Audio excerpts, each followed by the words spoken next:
उसके बाद 12 तारीख से भटिंडा पंजाब में कथा है 12 से 18। तो जो पंजाब के भक्त हैं आप भटिंडा आकर के अभी 12 से 18 हम वृंदावन से बिहारी जी भेज रहे हैं, जाओ भटिंडा के भक्तों को भागवत सुना के आओ। तो अभी ये दास अनिरुद्ध का ये शरीर भटिंडा जाएगा और वहाँ 12 तारीख से 18 तारीख तक भागवत जी हैं। उसके बाद फिर 20 तारीख से फिर पोथी पाठ है, तो आप अपने पूर्वजों के निमित्त पोथी पाठ करवा सकते हैं। प्रिय भक्तों, भागवत जी ये पोथी पाठ क्या है? भागवत जी के 18,000 श्लोकों का पाठ आपके संकल्प से किया जाता है तो आप तक उसका पुण्य मिलता है। हम लोग यदि हमारा अपना कोई परिवार का व्यक्ति सदस्य यदि अमेरिका में है और उसे पैसों की जरूरत है तो कैसे भेजेंगे? बैंक के द्वारा। आप यहाँ बैंक में डाल दीजिए, वहाँ की बैंक उसे दे देगी, हाँ या ना? ऐसे होता है। उसी प्रकार जब आप अपने पूर्वजों के नाम से यहाँ पुण्य करते हैं तो उनको इस पुण्य का फल वहाँ प्राप्त हो जाता है जहाँ वो रहते हैं, जहाँ वो है। तो यहाँ से वहाँ तक यूं ही पहुँचता है जैसे बैंक से पैसा पहुँच जाता है। कोई साइंस का स्टूडेंट कहे कि हमारे खाने से क्या हमारे पूर्वज खा लेंगे? यहाँ हम ब्राह्मणों को खिलाते हैं पूर्वजों के नाम से, तो क्या इनको खिलाने से वो खा लेंगे? भाई सिंपल है, गर्भवती नारी के खा लेने से उसके बच्चे में जो पेट में पल रहा बच्चा है उसके भीतर चला जाता है कि गर्भवती नारी खाती है तो उसके बच्चे का पोषण अपने आप हो जाता है। उसी प्रकार जब भक्त खाते हैं तो पूर्वजों का और भगवान का पोषण अपने आप हो जाता है। ईश्वर डायरेक्ट खाते नहीं है, आपके पूर्वज डायरेक्ट नहीं खाते, इनडायरेक्ट। जैसे पेट का बच्चा डायरेक्ट नहीं है, माँ के द्वारा, है ना? उसी तरह जो हमारे पूर्वज हैं, हम जब उनके निमित्त पुण्य करते हैं तो वह पुण्य उन तक निश्चित पहुंचता है। यह भागवत जी की पावन चर्चा है जो है प्राणी मात्र का कल्याण करने के लिए हम सभी के बीच में है। यदि भागवत जी ना होती तो बताओ हम जैसे पापी क्या कर रहे होते? अच्छा ये बताओ, आप अभी इस समय यदि अपने घर में 3 बज रहा है, यदि इस समय आप अपने घर में होते तो क्या कर रहे होते? या तो सो रहे होते, या तो काम कर रहे होते, या तो किसी लड़ झगड़ रहे होते, या तो किसी की निंदा चुगली कर रहे होते, किसी की बुराई कर रहे होते। ऐसी तो समय गुजरता है ना लोगों का। लेकिन देखो आप भागवत जी में बैठे हैं तो 3.5 घंटे के लिए भागवत जी ने आपको संसार के हर पाप से बचा लिया। यहाँ बैठे हैं, अभी आपसे कोई पाप नहीं हो रहा है, आप शांत चित्त से बैठे हैं, कथा श्रवण कर रहे हैं। और भागवत जी क्या करती हैं? हमेशा हमें पाप से बचाती हैं। अभी भी देखो आप रोज कथा में बैठते हैं तो भागवत जी आपको पाप से बचा रही हैं। अभी भी आप शांत चित्त से बैठे हैं, आपके हृदय में शांति का अनुभव हो रहा है। भागवत जी हमेशा हमें पाप से बचाने वाली है, इसलिए भागवत हमें निश्चित सुनना चाहिए। प्राणी मात्र के कल्याण के लिए यह भागवत जी होती है। हम जैसे पतित यदि अपना कल्याण करना चाहते हैं तो भागवत का आश्रय लिए बिना संभव नहीं है। इस कलयुग में यदि भगवान को पाना है तो सत्संग जरूरी है। बताओ बिना सत्संग के भगवान मिल जाएंगे? अरे सत्संग करेंगे नहीं तो भगवान के बारे में पता ही नहीं होगा। अच्छा ये बताओ, मैं ऐसे लाखों लोगों को जानता हूँ जो कभी वृंदावन नहीं आए, लेकिन जब से भागवत की कथा श्रवण करनी स्टार्ट कर दी तो भागवत सुनते सुनते बिहारी जी से मिलने की इच्छा जागृत हुई और उस इच्छा ने, भगवान की कथा ने आखिर बिहारी जी तक बुला ही लिया, भगवान ने बुला लिया। मतलब आपका बिहारी जी से कोई लेना देना नहीं था, लेकिन जब से कथा सुनी तो बिहारी जी से मिलने की उत्कंठा जागी। तो आखिर भगवान तक किसने पहुंचाया आपको? कथा ने पहुंचाया। कथा ना सुनते तो मिलने की इच्छा ना होती, उत्कंठा ना होती। तो ये जो वृंदावन तक का आपका सफर तय हुआ, बिहारी जी के दर्शन तक आप पहुंचे, तो इसका कारण कौन है? मूल में कौन है? कथा। इसलिए गोस्वामी तुलसीदास जी कह रहे हैं कि एक घड़ी आधी घड़ी आधे के पुनिया, तुलसी चर्चा राम की हरहि कोटि अपराध। ज्यादा ना सही तो थोड़ी सही, पर नियम बनाओ कि हमें कथा रोज सुननी है। एक घड़ी आधे के बुनियाद, एक घड़ी मतलब 24 मिनट, आधी घड़ी मतलब 12 मिनट, आधे की बुनियाद मतलब 6 मिनट, कम से कम 6 मिनट घर में रोज भगवान की चर्चा करनी चाहिए। इसलिए ये दास अनिरुद्ध रोज आपको 2:30 बजे से 6 बजे तक के लिए कथा लेकर आता है, ताकि इसी बहाने आप भगवान से जुड़े रहें, भगवान की कथाओं से जुड़े रहें। कथाओं को नित्य श्रवण करते करते क्या होगा, आप रोज कथाएं सुने। अब आप कहेंगे महाराज जी वही कथा हम रोज रोज क्यों सुने, वही कथा ना। रोटी भी हम वही खाते हैं, गोल रोटी कल भी खाई, गोल रोटी आज भी, आटे की रोटी कल भी खाई, आटे की आज भी खाई, तो फिर रोटी भी कल वही थी ना, आज भी वही है, सब्जी भी वही थी, आज भी वही है। हाँ, जैसे हम रोटी रोज खाते हैं, वही सब्जियां लगभग बदल के खाते हैं, पर हर 2-4 दिन बाद वही सब्जी आ जाती है। दाल कितनी बदलोगे, फिर वही दाल आ जाएगी 2-4 दिन बाद, कितना बदलोगे। जैसे हम भोजन सेम वही करते हैं, रोटियां कल भी गोल थी, ऐसा तो नहीं कि आज माँ ने लंबी रोटियां बना दी, कल गोल खाए थे, आज थोड़ा चेंज कर लेते हैं, लंबी रोटियां ना। कल भी गोल रोटियां थी, आज भी गोल रोटियां, रोटियों का साइज भी कल लगभग वही था, आज भी लगभग वही साइज की रोटियां थी। कहने का तात्पर्य यह है कि रोटियों में कोई परिवर्तन नहीं है, भोजन में कोई परिवर्तन नहीं है, लेकिन हर दिन नया स्वाद आता है भोजन में। उसी तरह कथा वही है, लेकिन जब जब सुनेंगे तो नया स्वाद आपको निश्चित आएगा। कथा का नित्य स्वाद नया होता है, जितनी बार सुनेंगे उतनी बार कथा नई होती है, पुरानी नहीं होती।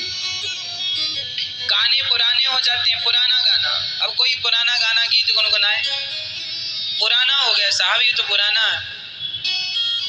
कोई नया गीत पुराने हो जाते हैं, गाने ओल्ड हो जाते हैं, अखबार भी पुराना हो जाता है, लेकिन भगवान की कथा और भगवान की कीर्तन कभी पुरानी नहीं होती, सदा नए रहते हैं। कथा हमेशा नई होती है। अच्छा, कथा रोज रोज सुनने से क्या होगा, कथा समझ में आवे ना आवे, पर कथा रोज सुननी चाहिए।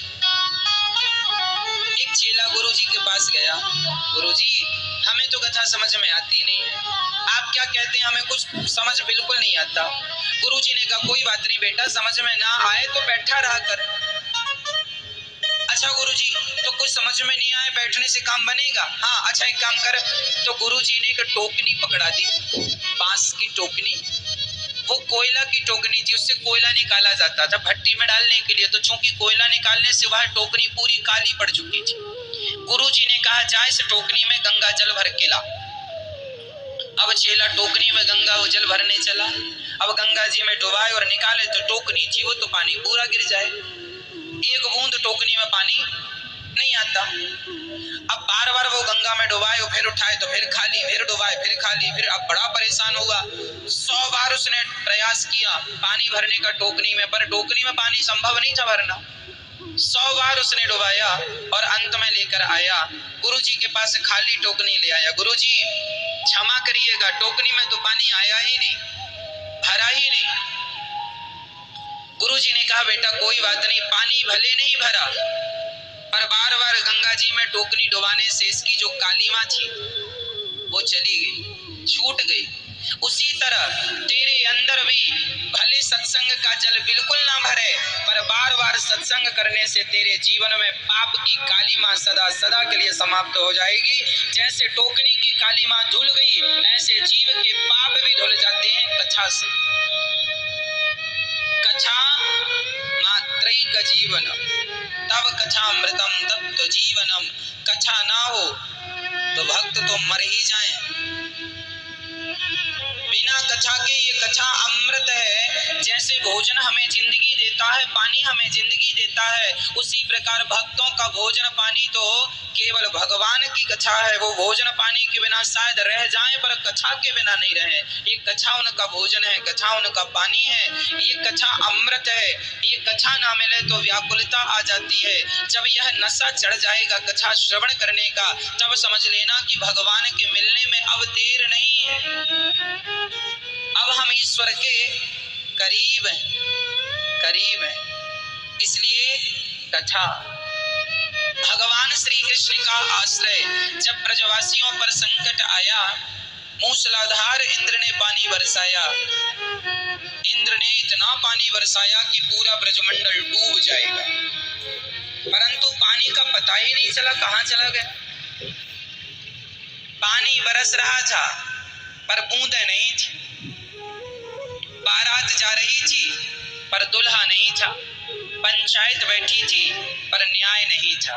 यह 3 प्रश्न कभी भी कोई आपसे कर सकता है, तो करे तो इसका उत्तर क्या होगा हम आपको बता दें। जब हम छोटे से थे ना, तब हमसे लोग बड़े टेढ़े सवाल पूछा करते थे। एक सज्जन ने हमसे कह दिया, महाराज बताओ, बारात जा रही थी पर दुल्हा नहीं था, ये कहाँ का वाक्य है? बारात थी पर दुल्हा नहीं था, कहाँ का वाक्य है? बताओ।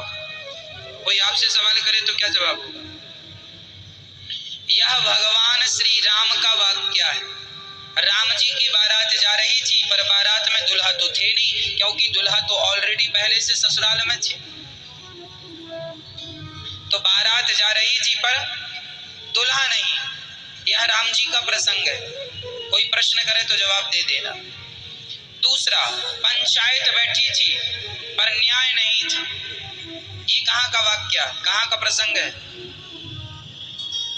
द्रौपदी की लाज लुट रही थी। पंचायत बैठी थी, 5 पंच बैठे थे, 5 पांडव, धृतराष्ट्र जैसे राजा, पितामह जैसे दिग्गज, गुरु द्रोणाचार्य जैसे, कृपाचार्य जैसे महा दिग्गज योद्धा बैठे थे, जो सबसे ऊंचा न्याय करते थे, बढ़िया न्याय करते थे। आज उनके सामने पंचायत लगी थी पर न्याय नहीं था। यह द्रौपदी का प्रसंग है कि पंच थे, पंचायत थी पर न्याय। द्रौपदी को क्या सबने न्याय दिया? न्याय किसने दिया? बोलो।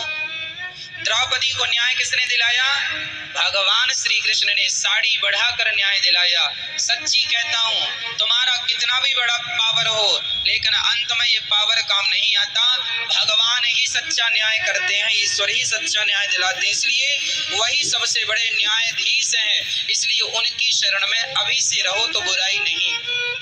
जब न्याय देने का वक्त आएगा, जब हमारा भी तो हिसाब किताब होगा, हमारा भी तो न्याय हमारे श्याम सुंदर ही करेंगे। इसलिए अभी से शरण में चले जाओ तो न्याय तुम्हारे पक्ष में ही होगा। तीसरा, पानी बरस रहा था पर बूंदें नहीं थी। ये कहाँ का वाक्य है? जब भगवान ने गोवर्धन उठाया तो पानी बरस रहा था, बूंदों का पता नहीं कहाँ थी, कहाँ चली गई। कहते हैं अगस्त जी पानी पीने लगे। एक बार भगवान श्री राम जब सीता माँ को लेके रावण के यहाँ से आए, राम जी राजा बने, सिया जी रानी बनी, तो एक दिन सीता माँ ने कहा चलो हम ब्राह्मणों का भोजन करते हैं। अच्छा, घर में जब सब राजी मर्जी हो ना, तो अपने घर में यूं ही राजी मर्जी से सत्यनारायण भगवान की कथा रखवा लिया करो। 2, 4, 10 ब्राह्मणों को बुला लिया करो, कुछ कन्याओं को बुला लिया करो। कन्याओं के पांव धो के, ब्राह्मणों के पांव धो के, कन्याओं के पांव में माहौर लगा के, छोटी छोटी कन्याओं को, 5 साल की, 7 साल की, 8 साल की कन्याओं को बुलाया करो। कुछ ब्राह्मणों को बुलाया करो, पांव धोकर चरण अमृत लेकर के और बढ़िया भोजन पवा दिया करो। राजी मर्जी में कोई बात नहीं, आनंद के साथ। ये उत्सव घर में होते रहते हैं ना, ब्राह्मणों के चरण घर में पड़ते रहते हैं, साधु संतों के चरण घर में पड़ते रहते हैं, हमारे घर से अन्नदान निकलता रहता है, तो ये पुण्य होता रहता है, ये हमारे काम आएगा। जहाँ जीवन में कोई पुण्य नहीं होता, ना सत्यनारायण भगवान की तुम कथा सुनते हो, ना तो किसी ब्राह्मण को भोजन कराते हो, ना कन्या भोज कराते हो, ना अतिथि जनों को, ना तो जरूरतमंदों को भोजन कराते हो, फिर तुम्हारे घर में संकट आ जाते, विपत्ति आ जाती है कि तुम्हारा धन कैसे, ऐसे तो अच्छे काम में निकला नहीं, अब ऐसे ही निकालो। घर में कोई बीमार पड़ गया, डॉक्टर ने लाख रुपया ले लिया, फिजूल के लाख रुपए चले गए। अटैक आ गया, बाईपास करना पड़ा, 2.5 लाख चले गए।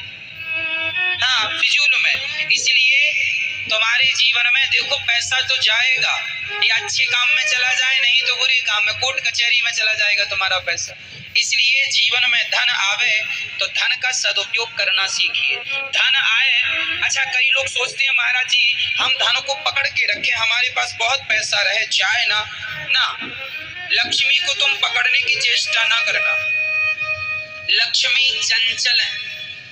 लक्ष्मी कैसी है? लक्ष्मी माता कभी रुकती नहीं। आज तक किसी के घर नहीं रुकी, तुम्हारे घर क्या रुकेंगी? लक्ष्मी माता तो अयोध्या में नहीं रुकी, रुकी? माता सीता चली गई कि नहीं? माता सीता साक्षात लक्ष्मी थी, रुकी नहीं? फिर यदि लक्ष्मी माता अयोध्या में नहीं रुकी तो तुम्हारे और हमारे घर में रुकेंगी? लक्ष्मी चंचल है, लक्ष्मी आएंगी। यदि तुमने उनका सदुपयोग किया तो वह आती रहेंगी, वह तुम्हें अपना बेटा मान लेंगी और तुम्हारे घर वो आती रहेंगी। और यदि तुमने पकड़ लिया और कस के बंद कर दिया तिजोरी में, लक्ष्मी जी बोलेंगी हमें कैद कर दिया, जेल में बंद कर दिया। हवा तक नहीं मिल रही है माता लक्ष्मी को, फिर क्या हुआ? लक्ष्मी माँ बोलेंगे इसके घर नहीं आएंगे, ये तो अपने जीवन में कोई सत्कर्म करता नहीं है, हम आती हैं तो हमें बंद कर लेता। इसलिए लक्ष्मी आए, उसका दशांश 100 रुपए का 10 रुपए पुण्य में लगाते रहो। जीवन में धन आए, इसलिए ये दास आपसे कहता है अन्न क्षेत्र आपकी तरफ से बच्चों के नाम का, आपके नाम का यहाँ अन्न क्षेत्र चलता है। गौरी गोपाल अन्न क्षेत्र हजारों संत रोज खाते हैं। आपका अन्न दान होगा तो निश्चित माता लक्ष्मी आपके घर आएंगी। अच्छा, यह सत्य है कि जो दान पुण्य करते हैं उनके घर में माता लक्ष्मी की कृपा बनी रहती है।